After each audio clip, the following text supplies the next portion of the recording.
Long shifts feel like borrowed time. Time you don't own. Time your body owes to someone else. That night, I'd just finished 18 hours straight on my feet at St. Boniface Hospital. My name's Jesse Carter.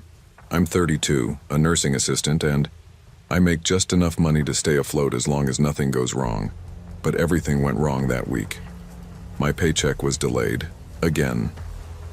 I'd been checking the app every 20 minutes between changing bedpans and pushing meal carts like my bank balance was gonna suddenly sprout money. It didn't. Still, 87 cents. I had a 2010 Dodge Caliber parked in the staff lot, and that hunk of junk had more leaks than a hospital secret. It was 28 degrees with wind chill, and every breath felt like chewing glass.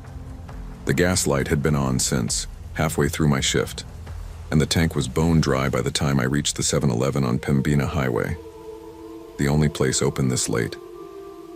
The lights buzzed overhead like angry bugs, and everything had that washed-out neon look, like the world itself was tired.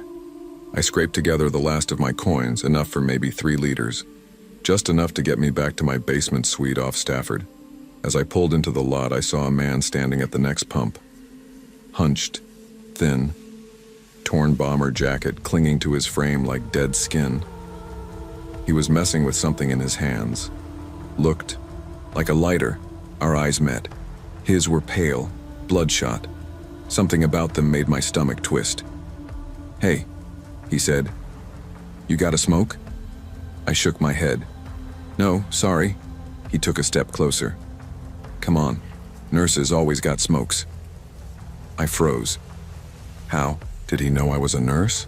"Fucking liar," he screamed. The words sliced through the silence. Then came the bang. His fist slamming into the side of the gas pump so hard it triggered the safety alarm. I flinched and instinctively turned to shield myself as he grabbed a jagged chunk of sidewalk ice and hurled it. It smacked into the side of my car, cracking the passenger side window. I didn't think, I just ran. Fumbled with my keys, barely got the door open. My hands were so cold I couldn't feel the handle. The engine stuttered, once, twice, before finally groaning to life. In the mirror, I saw him coming, sprinting, now wielding a tire iron like he'd conjured it from the cold. I peeled out of the lot, tires skidding on packed snow. As I passed the drive-through window, I screamed, "Call the cops!" The clerk's eyes barely moved, just blinked at me like she'd seen this before. Maybe she had.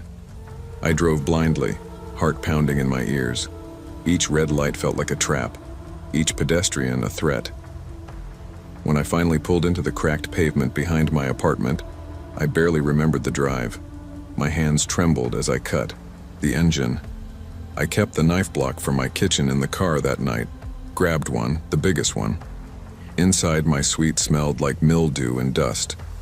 I pushed a chair against the door, turned all the lights on, and sat on the floor with the knife across my lap. The 911 dispatcher stayed with me on the phone the whole time. Her voice was calm. Mine shook like it belonged to someone else. That night I didn't sleep, I just listened.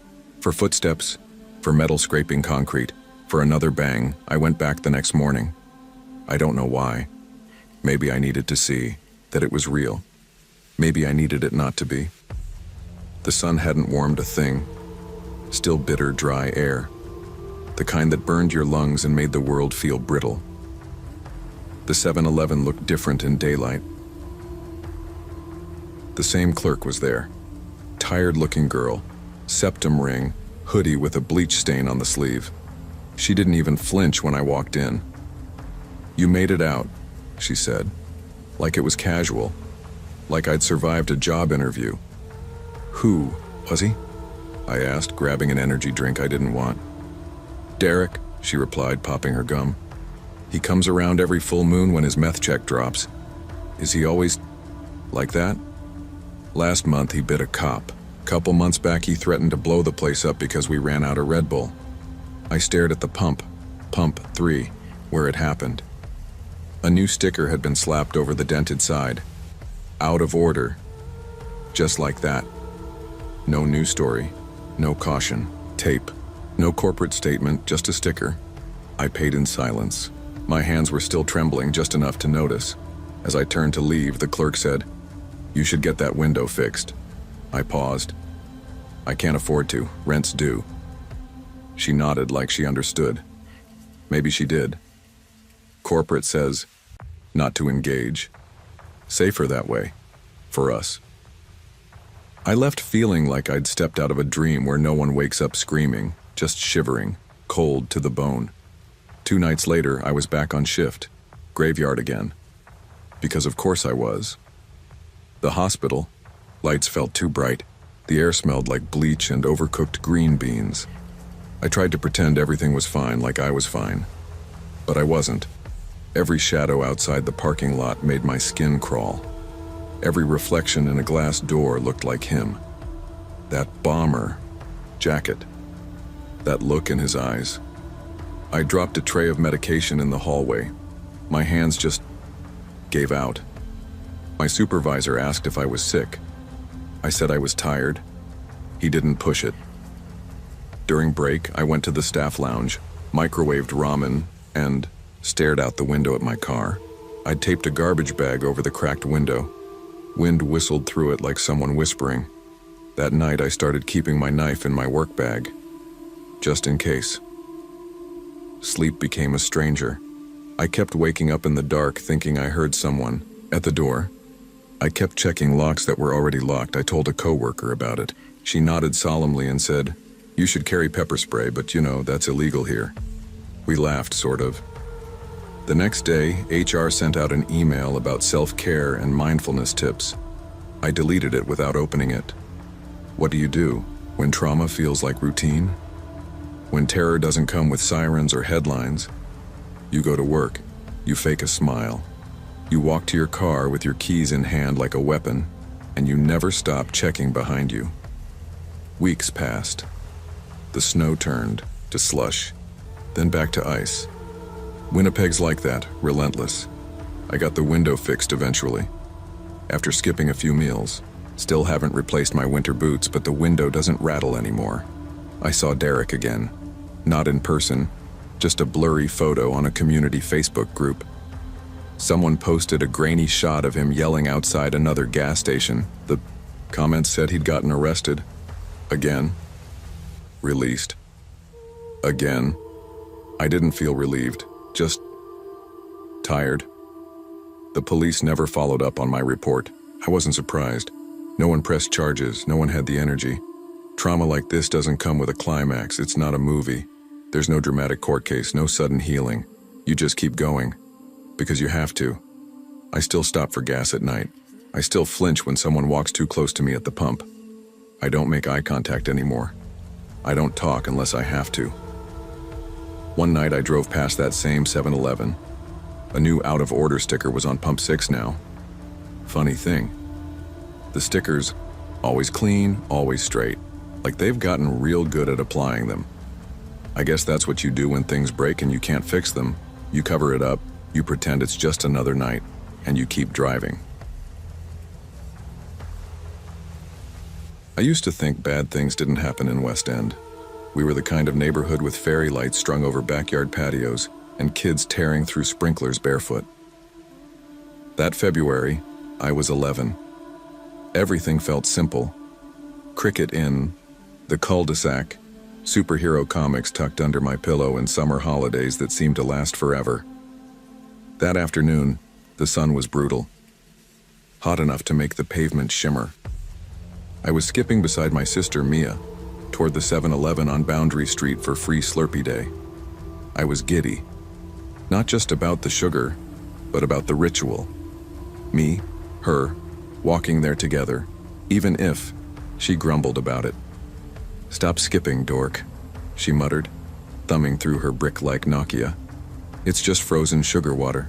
But to me, it was free blue raspberry glory, a gift from the gods of convenience stores.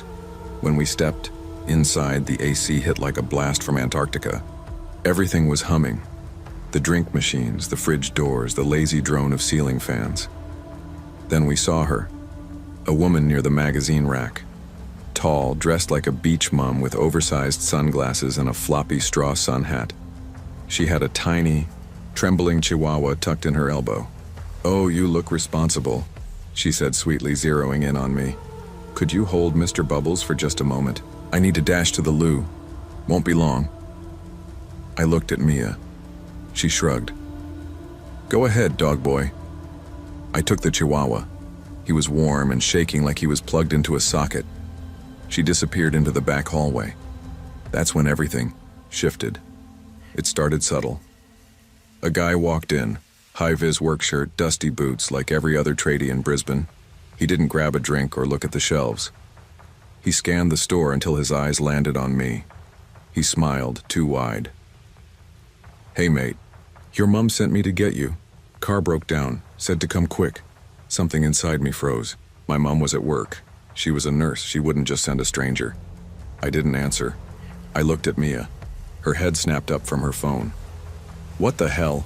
She said, stepping closer to me. That's when the woman reappeared, but the friendliness was gone like she'd peeled off a mask. Give him the dog and come with us now, she said sharply, reaching for my wrist. My brain lagged. I just stood there clutching the Chihuahua like it was the only thing keeping me grounded. No, Mia said.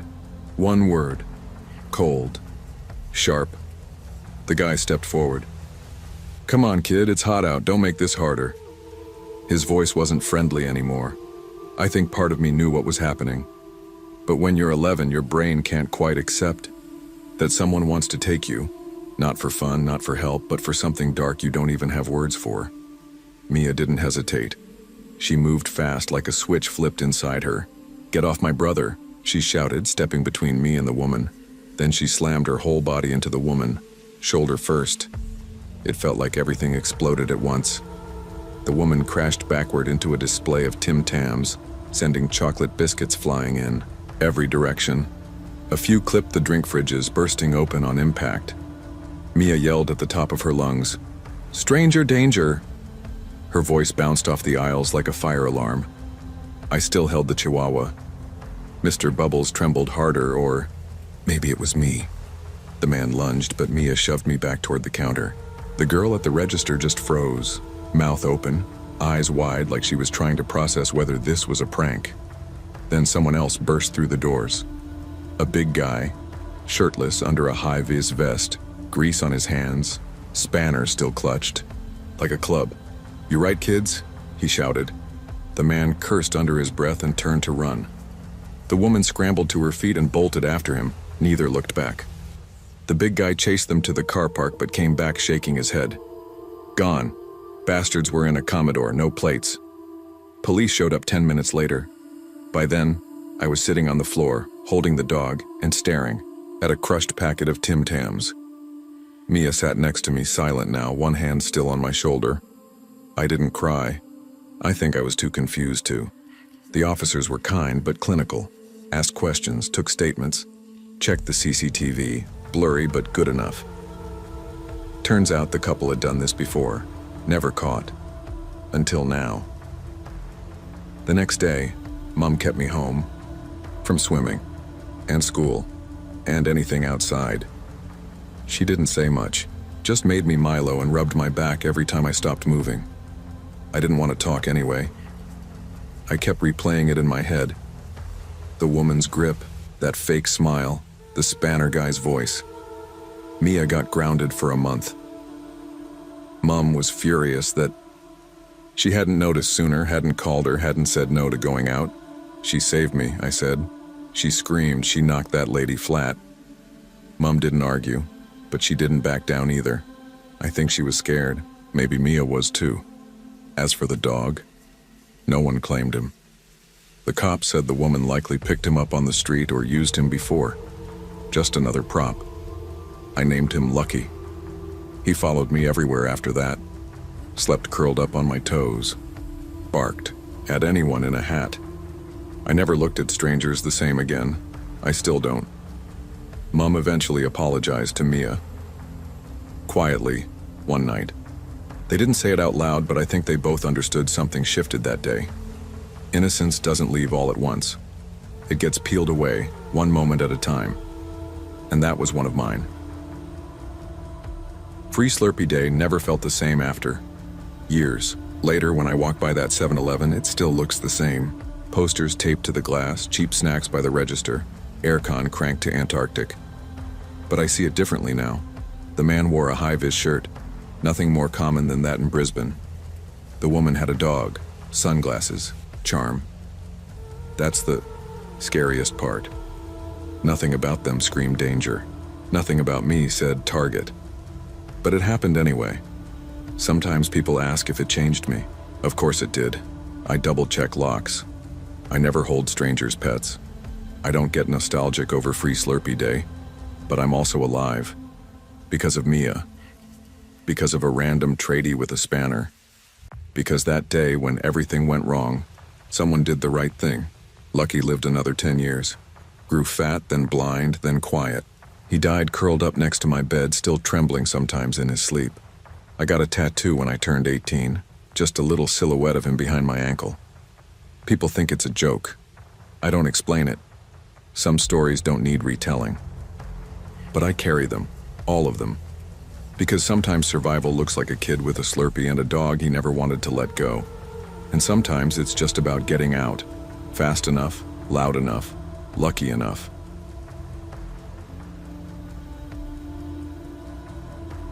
It all started the week my life came off the rails. I was 24, working the graveyard shift at a 7-Eleven on the edge of Red Deer, Alberta. It wasn't where I thought I'd end up. Not when I dropped out of college 2 years earlier with half a psych degree and a full load of debt. I'd promised myself I'd take a year off, get my shit together, and go back stronger, but that never happened. Now I was here, stuck under buzzing fluorescent lights, manning a counter nobody wanted to be behind. The store sat by itself on a cracked stretch of road, not far from a cluster of warehouses that emptied out by 6 every night. After that, it was just wind, snow, and the sound of flickering street lamps. That night, November 28, 2023, the first snow of the season had just begun to stick. It wasn't heavy, just enough to dust the asphalt and whisper that winter had officially moved in. I was halfway through restocking the energy drink fridge when my phone buzzed. Mia, my younger sister, had sent another text. "Still good? You okay?" She was the only one who still checked in. Our parents were gone, our childhood home sold, and everyone else had faded out of my life like static on a dead TV channel. "I'm fine. Just tired," I typed back, even though I hadn't slept right in days. The bell above the door jingled. I didn't look up right away. Probably another shift worker needing a Red Bull or smokes, but then I felt it. That cold air. That pause. Something changed. I turned. He was tall. 6'3", maybe 6'4". Dressed in a thick black coat buttoned to the neck and a trapper hat pulled down low. His beard looked scraggly and frozen at the ends. Snow clung to his boots. But it was the way he stood there, too still, too quiet, that made my skin pull tight. "Just a coffee," he said, sliding a crumpled 5 across the counter. His voice was soft, almost polite, but when his hand brushed mine, I flinched. His fingers were ice. I nodded, filled the cup, gave him his change. He didn't move right away, just stared at me with pale blue eyes that didn't blink enough. "Quiet night?" he asked. "Yeah," I muttered. He smiled. Not warm, just wrong. Then he left. I watched him go, expecting him to vanish into the dark like most night walkers do. But he didn't. For a second, he stood outside, sipping his coffee and watching the store through the window. Watching me. After he left, I tried to shake it off. Maybe he was just cold. Maybe he was one of those guys who lives off the grid in a shack and only comes into town when he runs out of instant coffee and beef jerky. Alberta's full of those types. Still, I kept glancing at the windows every couple of minutes, just in case. The hours dragged. I cleaned the slush off the entry mat, rotated the expired sandwiches, pretended I wasn't freezing in that polyester uniform. My Civic's heater hadn't worked in months and I hadn't been able to afford gloves yet. Even inside, I could feel the cold in my fingers. Around 2:10 a.m., the bell jingled again. It was him. Same coat, same hat, same blank look. Only how? This time he didn't walk to the coffee machine, didn't browse, just stood by the counter, hands deep in his pockets. "You work here alone?" he asked. His voice was calm, but something in it had an edge, like a question that wasn't really a question. I didn't blink. "Manager's in the back," I said. Lie. Raj wouldn't show up until 6. He nodded slowly. Then his eyes drifted toward the back hallway, toward the break room, the office, the locked stock room. "Be careful out here," he said after a pause. "A lot of strange people at night." I couldn't tell if that was a warning or a threat. He walked out again, but this time he didn't leave. Through the fogged-up glass, I saw him standing by the edge of the parking lot, hands in his pockets, staring at the store. I froze. Should I call someone? "The cops, Raj?" I texted Mia instead. Guy came in again. "Creepy as hell," she answered in seconds. "What?" "Call someone. You okay?" I didn't reply. I didn't know what to say. He wasn't doing anything illegal, just standing there. Eventually, I stopped looking, focused on tasks, tried to pretend I wasn't scared, but I didn't stop watching the clock. Only 3 more hours. At 3:01 a.m., I clocked out. The store was dead silent, the snow coming down heavier now, soft flurries under a yellow street lamp. My Civic shivered, to life on the 3rd try, headlights casting long shadows across the lot. I drove off, trying not to look in the rearview mirror. I'd made it 2 blocks before the lights appeared behind me. High beams, bright, too close. Black pickup truck, old model. No plates I could see. It didn't pass me, it didn't back off, it just rode my bumper. I sped up. So did it. I took a left onto a quieter road near the warehouses. No change. I cut across another street, then another. I was sliding through. Intersections now, tires skidding a little every time I touched the brakes. Still there. The fear hit full force. This wasn't paranoia. This was real. I yanked the wheel and cut into a narrow side street behind an old gas station. Pulled into the alley, heart hammering, and parked behind a dumpster. I killed the engine and ducked low, breathing hard, watching my breath fog the windshield. My phone lit up. Mia again. "You okay?" I called her, voice low, shaking. "Someone's following me." She was dead serious. "Drive to the police station. Now. Don't go home." I stayed hidden for 10 minutes, maybe 15, then eased out and took the longest possible route to the precinct on Geitz Avenue. I didn't see the truck again, but I felt it, like eyes on my neck. The cops were decent. Took a report. Asked questions. Gave me a business card with a name and case number. They didn't find the truck, they didn't seem surprised either. "This time of year, a lot of guys get weird," one officer said. "Winter hits, people snap, you probably just spooked him." Probably. I started working day shifts. Raj didn't argue when I asked. Said I looked pale. I stopped sleeping. Started checking my locks twice. Bought a pocket knife from a hardware store. I'd never held a weapon before in my life, but I kept it under my pillow now. Every time a car slowed near my place, my chest tightened. Was it him? Was he still out there? I told myself I was imagining it, that maybe it was just a bad night. But that fear doesn't just go away. Then one morning I opened my apartment door on the way to work and saw it, a coffee cup, from 7-Eleven. No note, no lid, half full, cold to the touch. I stood there, just staring at it for a long time. It's been 5 months.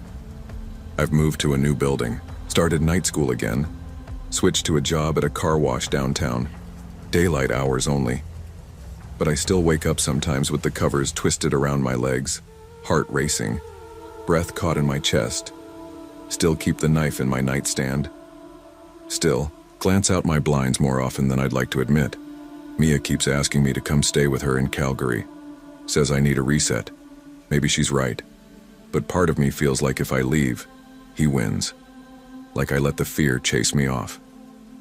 I haven't seen him again, not really. But some nights when the wind howls and I'm walking home late and a shadow moves just wrong in the dark, I feel it. That same cold, that stillness, that silence before something steps into your world and doesn't belong there. I don't know what he wanted. I don't think it was money. Maybe it was power, maybe it was just the game, or maybe he was just waiting for someone to be alone, tired, worn down. Someone like me. I don't tell people the whole story anymore. It sounds too strange when you say it out loud. But sometimes I'll see a kid working, late behind a glass counter under buzzing lights, and I want to say something. Just one word. Careful. Because not all monsters break the door down. Some just buy a coffee and wait. It started like most of my jobs lately. Last minute, half-baked, and barely worth the fuel. I was 28, broke, and about 3 weeks behind on rent. My bank account was gasping for air, my camera gear was outdated, and the only emails I was getting were spam or overdue notices. So when a contact of a contact from a mining outfit offered a gig photographing a new drill site near Coober Pedy, I jumped. Good money, they said. 2 days of work. Quick and dirty. No one else wanted to make the trip right before Christmas. Said yes before they could change their mind. The plan was simple. Drive from Adelaide through Port Augusta, cross the air highway, and hit the site by midday the next day. I figured I'd stop somewhere along the way, catch a few hours of sleep, in the car and keep moving. But that was before the heat made sleep impossible. Before my Commodore's AC gave up halfway out of town. Before the cicadas started screaming from every bush and tree like they were warning me to turn back. By midnight, I was wiped. Every muscle in my body buzzed from caffeine and vibration. The road shimmered in the heat, even in the dark. I was gripping the wheel too hard, blinking too slow, missing signs. One wrong move and I'd veer off into nothing. That's when I saw it. Fluorescent lights in the middle of nowhere. A 7-Eleven. It looked like a hallucination. Just a glowing box of civilization dropped in the outback, surrounded by red dust and scrub. The kind of place that shouldn't exist, but does. I pulled in fast. Gravel snapped under the tires. I cracked my window, and a wall of heat and buzzing insects rushed in. And that's when I saw him. A man. Standing still near the edge of the light. His coat was long, too heavy for the night, and covered in dust. A wide-brimmed hat cast his face in shadow. He wasn't leaning on anything, wasn't moving, just watching. I sat in the car a few seconds longer than I should have, engine ticking. Something about him made my chest go tight. I told myself he was just some traveler, same as me, just stretching his legs, but he didn't stretch. Didn't smoke, didn't check his phone, he just stood there. I got out, locked the car behind me, and headed to the pump. The man didn't turn his head, but I felt his eyes. On me. Inside, the store was overlit and underwhelming. The air conditioning rattled louder than it cooled, and it smelled faintly of scorched sausage rolls and burned coffee. The cashier, Jenny, according to her name tag, sat behind the counter, scrolling through her phone. She looked up just long enough to make sure I wasn't holding a gun, then went back to tapping at her screen. I grabbed an energy drink and a gas station sandwich I probably wouldn't eat. I hesitated near the coffee machine, then decided against it. My stomach was already in knots from the drive. At the counter, I tried for casual. Quiet night? Jenny didn't look up. Always is. I glanced toward the window. The man was still there. Now he was a little closer, still outside the reach of the light, but angled toward the store, facing it, facing me. Jenny noticed where I was looking. You know him? No, do you? She shrugged. He's been out there a while, maybe an hour, not doing anything, just standing there. Something about the way she said it, the indifference, the assumption that this kind of thing happened often, made it worse. I paid, forced a nod, and walked out, plastic bag in hand. The man didn't move, didn't even twitch. As I passed, I avoided eye contact. My skin prickled with that ancient animal sense that you're not just being watched, you're being studied. I got in the car, locked the doors again. My phone buzzed. Marcus, you good? Getting close to Coober yet? Stopped for fuel. Tired. I looked back up. The man had shifted, just slightly. His head tilted, like he knew I was watching now too. I started the engine. The headlights lit him up, and still, he didn't flinch. The coat moved slightly in the wind, but nothing else did. I pulled out onto the highway, tires crunching gravel, heart beating fast for no good reason. But I didn't feel relief. Not yet.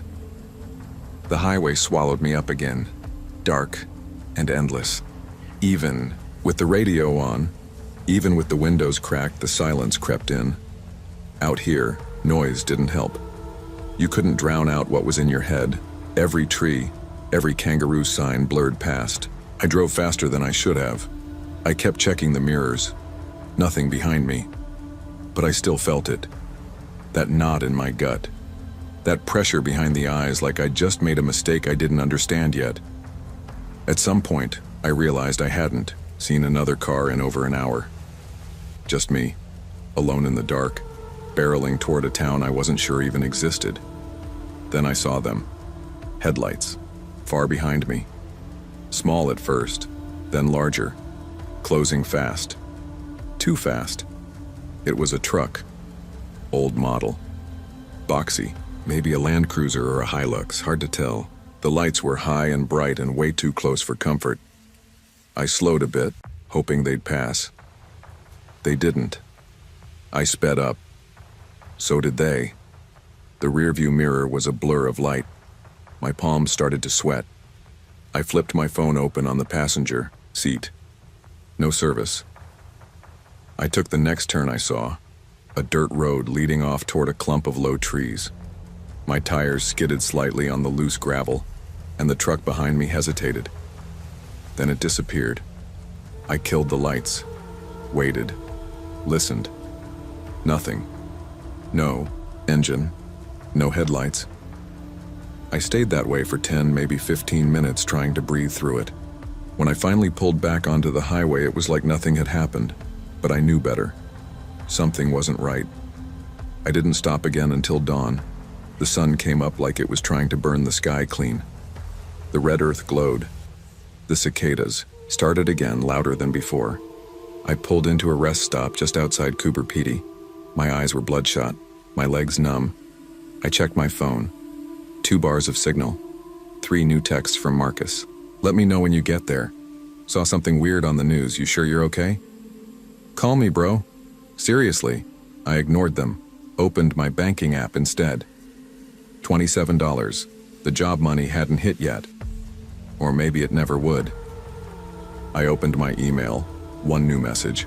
From editor@skyframe.media. Mail to editor@skyframe.media. Subject: update on Cooper job body. Job canceled. Sorry for the short notice. Nothing we can do. Hope you haven't left yet. I stared at the screen for a long time. Let the heat wrap around me like a blanket I couldn't escape.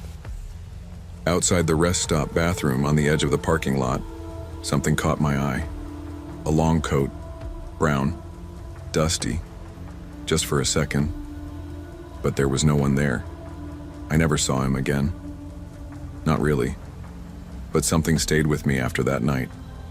That stretch of road felt like it peeled something back. Like the land out there held things the rest of the world had forgotten. I don't talk about it.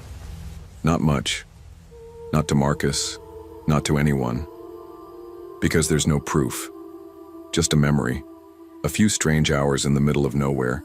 But sometimes, late. At night when I'm editing photos and the apartment's too quiet, I remember that face I never saw. That stillness, that coat. And I wonder, what was he waiting for? What did he want? Maybe nothing. Maybe it was all in my head. The heat, the debt, the pressure. Maybe it cracked something. Or maybe there are people out there who don't need reasons. Who just watch. Wait. See who looks back. Every now and then, I'll drive past a service station and I'll see someone standing at the edge of the lights. Still. Silent. Watching. And I lock my doors. Every time. I never thought a simple walk to the store would feel like walking through a war zone, but that night it did.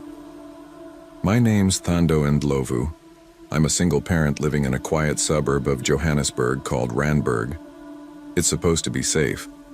or at least safer than the rest of the city. But when you lose your job, the cracks start showing everywhere. I was laid off 3 months ago from a local tech startup that just couldn't keep its doors open. The job was decent pay, but now I'm scrambling to find anything that'll pay the rent and keep the lights on. Every day I send out resumes, make phone calls, pray for a break that never comes. The kids don't understand why things are tight.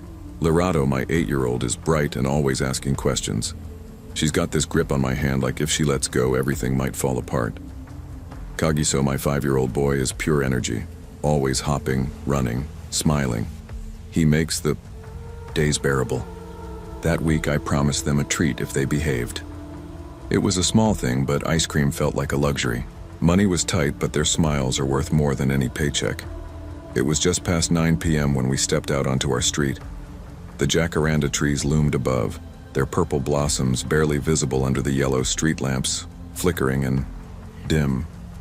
The air was thick and sticky, the heat of the day still clinging to the pavement, mixing with the smell of rain that had fallen earlier. Cicadas hummed somewhere in the distance, a steady, eerie chorus. I told the kids to stay close. Lerato gripped my hand like it was a lifeline. Kagiso bounded ahead, giggling and chasing shadows. It should have been a simple walk. Just a quick trip to the 24-hour 7-Eleven at the corner, grab ice cream, head home, and tuck the kids into bed. But I had this prickling feeling in the back of my neck, the kind you get when something's wrong but you don't know what. Then, out of the corner of my eye, I saw movement. 2 people stepped onto the sidewalk from the shadows beneath the jacarandas, a man and a woman. They didn't belong here. The man was dressed in a crisp white linen shirt, his sleeves rolled up like he was ready for a fancy dinner somewhere. The woman wore a floral sundress, perfectly pressed and out of place. Their smiles were too wide, too forced, like actors, playing parts they didn't understand. I tightened my grip on Lerato's hand and called Kagiso back. I knew then this walk wouldn't be simple.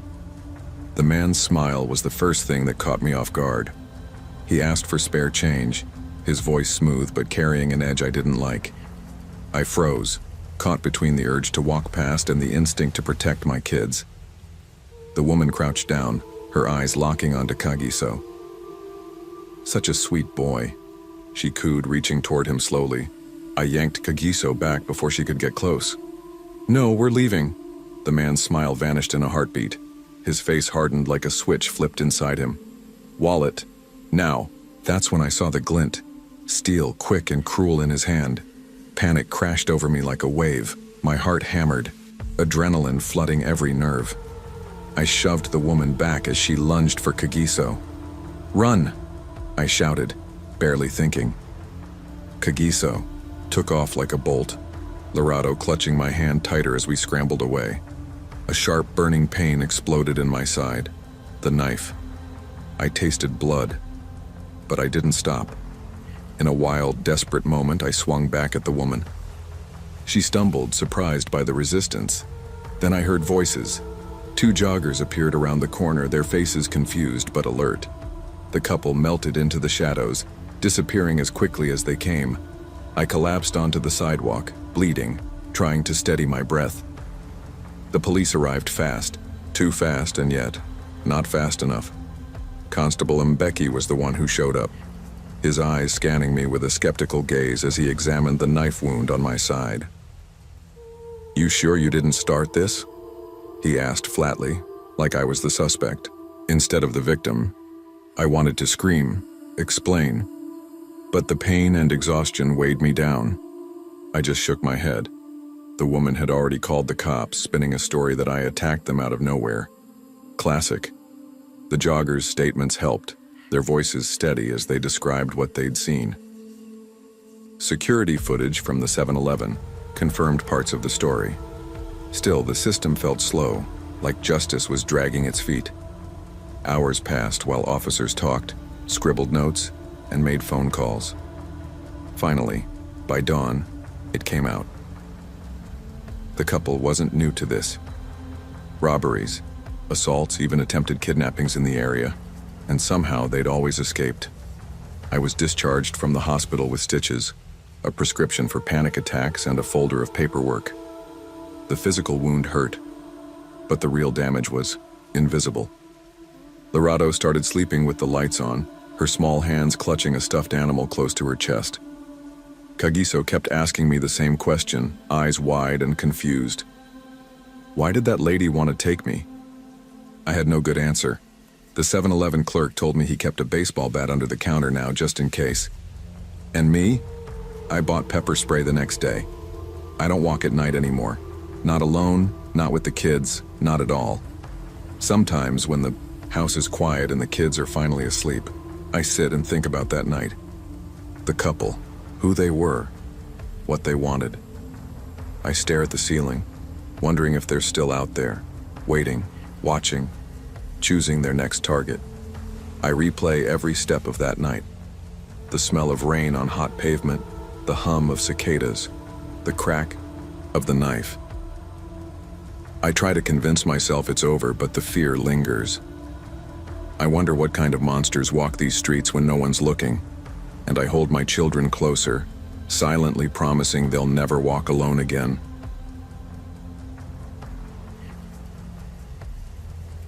I don't know how I ended up here again, standing behind the counter of this grim little 7-Eleven on the outskirts of Cork. The night is late, almost midnight, and I'm dead tired. Not just tired, but the kind of bone-deep exhaustion that no amount of energy drinks can fix. The kind that sinks into your skin and makes every breath feel heavy. I'm Finn O'Sullivan, 26 years old, an art school dropout with a portfolio gathering dust and a mountain of student debt suffocating me. I used to dream in color, painting, sketching, creating worlds out of nothing but pencil and paper. Now my only art is the little doodles I scribble on receipt paper during slow shifts, trying to keep the boredom from swallowing me whole. This 7-Eleven is a world of humming refrigerators and flickering fluorescent lights. Outside, the rain has slicked the pavement, the smell of wet concrete mixing with stale coffee and cigarette smoke from the boarded-up pub next door. The laundromat buzzes quietly down the street, a rare, comforting hum in this lonely stretch. Clock in every night, stare blankly at the register, and wait for the hours to pass. Liam, the security guard, is usually somewhere half asleep or stoned behind the cameras. He's the only reason I'm not totally alone here. Tonight, I feel it creeping. The dull throb behind my eyes, the headache I'm used to pushing aside. I pour another cup of black coffee, rub my temples, and try to shake the weight pressing down on me. This isn't how I imagined my life at 26. I thought art school would be my gateway to something better. Instead, I'm stuck in a job I hate, living paycheck to paycheck, dreaming about things I barely remember. It started like any other night. Customers drifting in and out, Liam nodding off in his chair, me doodling the outline of a face on a receipt. But the headache shifted, tightening like a vice around my skull. I tried to ignore it, took a swig of energy drink, wiped my brow. Then suddenly the world spun. The fluorescent lights blurred and stretched, the floor tilted beneath. I barely had time to register before everything went black. Next thing I knew, I was flat on the wet floor, cold and disoriented. Liam's panicked voice floated above me, distant and urgent. "Mate, you're seizing. Hold on, hold on." I tried to move, but my limbs felt heavy, useless. My chest heaved, heart pounding like it was trying to escape. I couldn't think straight, the edges of my vision flickering in and out. Then came the ambulance sirens, rushing in like a lifeline. Somewhere between the seizure and the ambulance, I lost hours.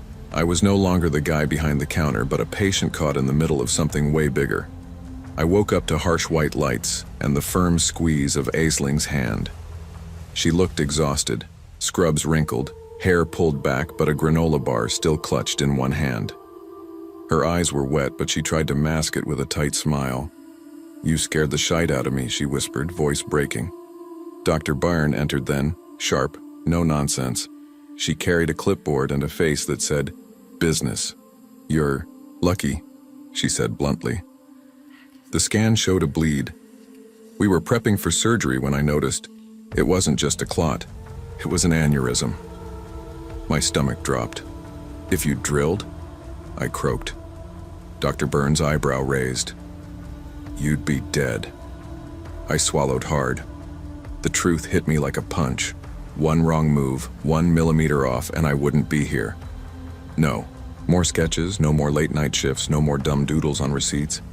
I stared at the ceiling for days, the white paint blurring into the fear inside me.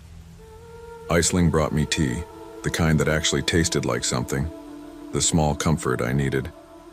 But I couldn't shake the thought of how close I came to losing everything. 2 weeks later, I stood in front of my manager and handed in my notice. He barely looked up, just shrugged. "You'll be back," he said like it was a joke, but I wasn't. That night I dug out the old portfolio, forgotten sketches, unfinished comics, pages filled with the dreams I'd shoved aside. I posted my first comic online, tagging a small indie publisher on a whim. I figured, why not? What did I have to lose? For the first time in years, I felt the spark again, the tiny flame of hope and purpose. I still got headaches, sure, but now they came with something else, determination. 6 months later, life isn't perfect. I still have bad days, still worry about the future, but I'm creating again. Aisling laughs as she frames my first rejection letter, calling it my badge of honor. Liam bought a copy of my zine, probably just to be nice. And Dr. Byrne, she got a special dedication page in my debut comic, The Woman Who Saved My Brain. Sitting at my drafting table, rain tapping softly against the window, I realize how close I came to never drawing again. Almost dying in a 7-Eleven was a wake-up call I didn't know I needed. Now, I'm alive. And for the first time in a long time, I'm ready to live. It's 3:12 a.m. on a mid-January night in Toronto. Outside, the wind howls like it's trying to scrape the city clean, the temperature stubbornly stuck at minus 22 degrees Celsius, wind chill making it feel even colder. I'm Maya Patel, 19 years, old nursing student and the reluctant night shift clerk at this 24-hour 7-Eleven. 11 months in, just 4 weeks shy of switching to day shift, and I swear I'm counting down every second. This place is sandwiched between a dry cleaner that's been closed forever, at least since last November, and a payday loan shop that smells faintly of desperation and stale coffee. The flickering yellow light of the 7-Eleven sign throws ghostly shadows over snowbanks piled up like forgotten mountains. It's a bleak setting, but it's my reality, and for now it pays for my tuition. Nights are slow except for the occasional late driver or lost soul who stumbles in. Most customers are the same faces, repeated like a broken record. But there's one that stuck with me, the 3 a.m. regular. Every Thursday, sharp at 3:15 a.m., the door chimes and in walks a man. 30-something, always in the same beaten-up Canada Goose jacket with a broken zipper. Never changes the order. 1 sugar-free Red Bull, 2 Lotto 649 scratch-off tickets, and 1 pack of juicy fruit gum, which he never opens. I've watched him for 2 months now, an odd fixture in my otherwise monotonous nights. He's quiet, keeps to himself, and never talks much. I'm not sure what draws me to him, but there's something about the way he moves, the slight slump in his shoulders, that tells me this isn't a guy living an easy life. He's tired. We're both tired. Tonight, I'm just finishing wiping, down the counter when the door chimes again. I glance up instinctively. There he is, like clockwork. But something's off right away. First, he's not wearing his usual work boots. Instead, he's in socks with sandals. Socks and sandals at minus 22. I do a double take. Then there's a strange smell, a sharp, acrid bite in the air that doesn't belong. It's not the cigarette smoke he usually carries. It's chemical, like something burning plastic or cleaning, solvent. And then his hands, they won't stop shaking as he places his items on the counter. My stomach tightens. Something's wrong. Rough night? I ask, my voice automatic, but I'm already scanning the Red Bull with a little more concern than usual. He lets out a laugh, but it's not right. Half cough, half choke. His breath smells sharp, almost metallic. That's when my eyes catch a dark stain creeping up from his sleeve cuff. It's deep red, too thick to be coffee, too vivid to ignore. My gaze flickers to the security camera above us. The one that's been dead since September because of a raccoon incident. As corporate called it, I know the layout of the store better than anyone, and the camera's light should be blinking, yet it's completely dark. I swallow hard, fingers twitching over the silent alarm button beneath the counter. Corporate swore it was linked directly to police dispatch. I've never pressed it before. I wonder if it even works. The man notices my glance and follows it to his sleeve. His voice is quick and clipped. "Kitchen accident," he says, eyes darting away. The scratch-off tickets tremble in his hands as he pushes them toward me. Just these tonight. The panic rising in my chest doesn't make sense yet, but something in his whole posture screams alarm. I try to keep my voice steady.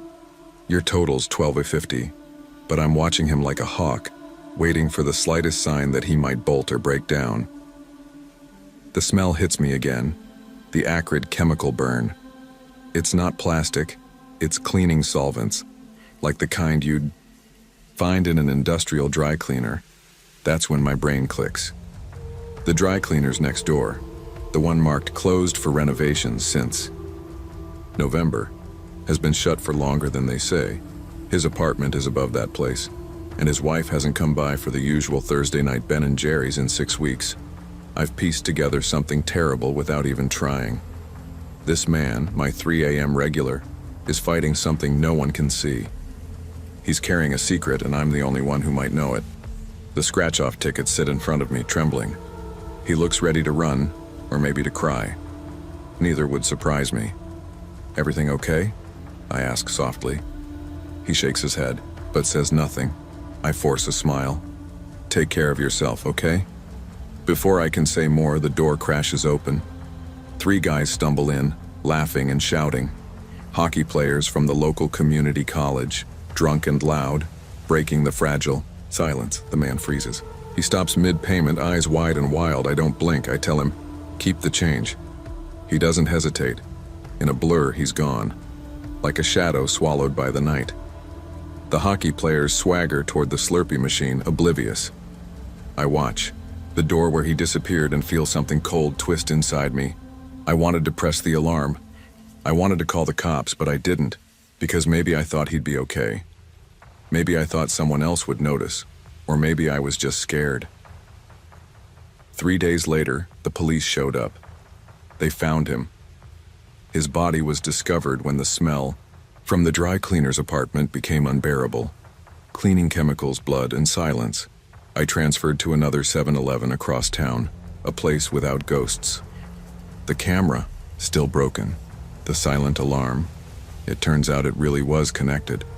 Corporate logs showed they received 17 signals that night from this location, but no officers came.